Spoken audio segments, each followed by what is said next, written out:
Historic class with a big fat, thick tall, standing erect and very hairy every morning, like the cedar of Lebanon, surrounded by the beautiful blue blistering pinnacles of lapis lazuli, the African black cock. And this is our African proverb of the day. Now, anytime you hear an African proverb, do not be so much in a hurry to decode it without inviting the spirit of our ancestors to the reasoning table. After all, they propounded all these wonderful proverbs. Our African proverb for the day says, and I quote, "Today's bush is tomorrow's forest." Today's bush is tomorrow's forest. My brother, my sister, this proverb might sound simple, but it's deep. You know that, right? Today's bush is tomorrow's forest. It cuts both ways.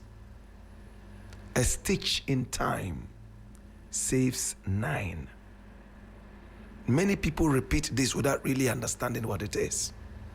Go out there on the street and parade all the SHS students you find. Out of 10, only 1 might be able to understand what it means. A stitch in time saves 9. It simply means when you have a certain hole in your garment, when you stitch it up, when you sew it up in time, you will save 9 more holes from appearing. It means you nip it in the bud. That's a beautiful expression that you could use. Students, you nip it in the bud. Bud is B-U-D. Say, this problem, I don't want it to get festered. I want to nip it in the bud. In other words, prevention is better than cure. Hey, when you have a small cat and you play with it, before you realize it might become kwankro, you will treat and treat and treat. And when people pass by, they're like, something is smelling here. And you know it's coming from you. Would you quickly tell them, oh, it's me, oh. I have it here, or my tie, yeah, or yeah. No, you wouldn't say it. You will keep pouring powder on it, cosmetics, spraying it. It's like someone who has a bad odor. Instead of looking at how it can be sorted out, they, hey, this perfume is strong, it's good. No. Look for the rudiments, the roots, the foundations of the problem, and deal with it. Maybe you have plenty hair there. Plenty. If the hair is too much, maybe it can catch sweat, which is natural. And when it catches sweat, the hair is plenty. So when you raise your hand while talking, air might blow and then people would smell something. Okay? That's natural with all humans. Okay? So what do? You may have to take off the forest under your armpit, right?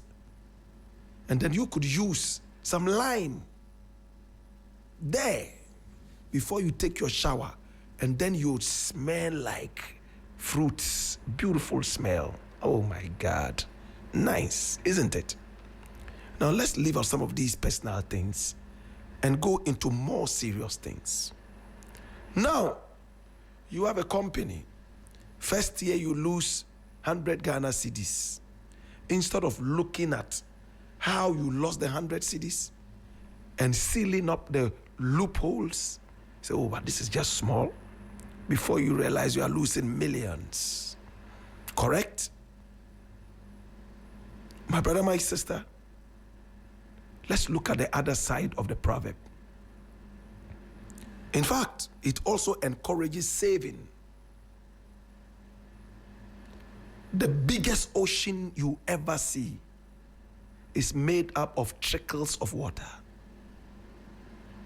If the ocean starts to lose trickles of water, a time will come when it will run dry, no matter how small those trickles are. Do you understand? Now, when you save, maybe your salary is 2,500, like Ewenam's salary. 2,500 Ghana cedis. Where she lives, she would have to pay to come here by trotro because she cannot afford taxi. Maybe until she finds a boyfriend, a Rasta boyfriend who is so rich and can pay for Uber for her or even buy her a car. You understand? Until then, she will have to go by Trotsky. She spends 1,500 Ghana cedis in a month to go in and out. She spends about 500 Ghana cedis on food in a month.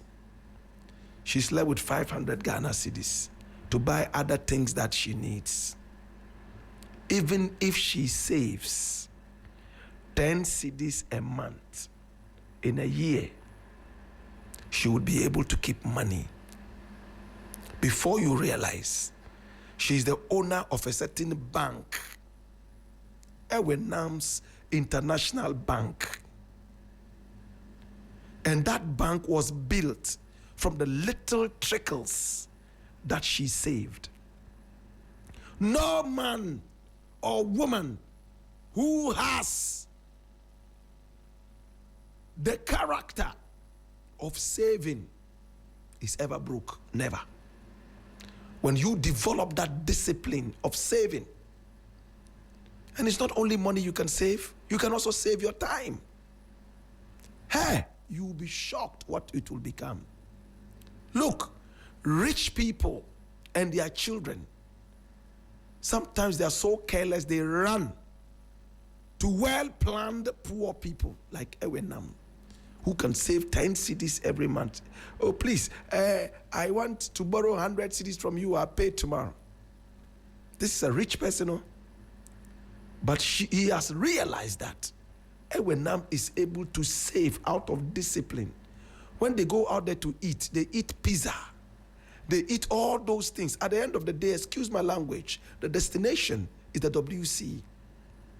Ewenam would go there and buy gobe. She knows she can get her protein from the beans.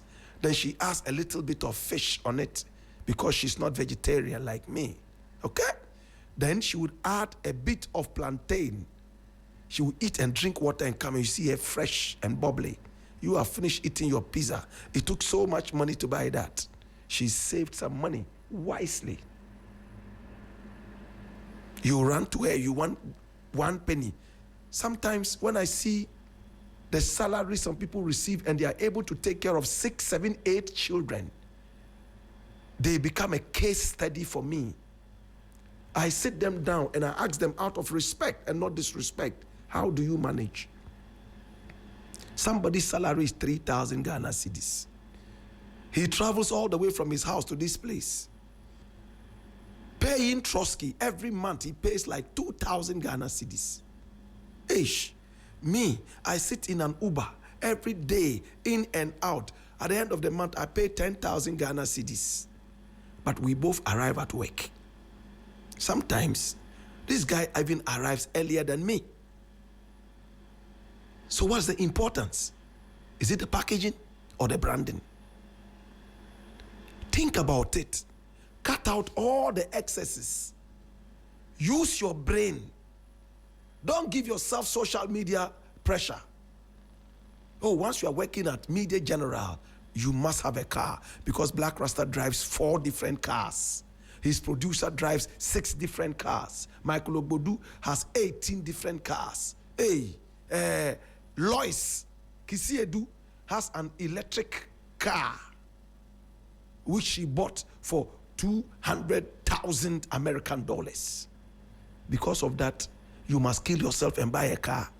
No, get lift from Michael Ogbodu, get lift from Black Rasta, and save that money before you realize your bush is becoming a forest.